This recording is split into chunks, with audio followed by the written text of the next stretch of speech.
চোখে সালমান? আমি উনি একজন এক্সাম্পল, ওনাকে নিয়ে কথা বলার দৃশ্যটা আমি করব না।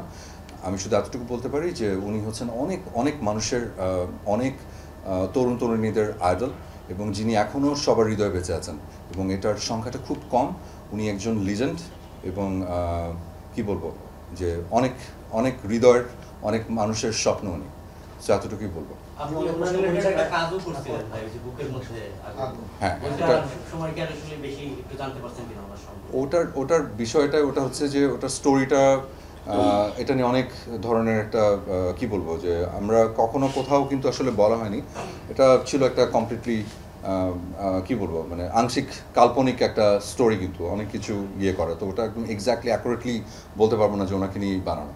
একটা শিল্পী মানে মৃত্যুর 29 বছর পরও মানুষ এই জায়গাটা আপনি আসলে কিভাবে দেখেন? আমি চিন্তাই করতে পারি না, মানে সেটাই বলছি যে উনি কত বড় মাপের একজন শিল্পী হলে, কত বড় একজন স্টার হলে, কত বড় একজন মানে আইডল হলে, যে 29 বছর পার হয়ে গেছে, এখনও মানুষ তাকে ভালোবাসে, এখনও তাকে মনে করে, এখনও তাকে নিয়ে তুলনা করে। এটা একটা বিশাল বড় ব্যাপার।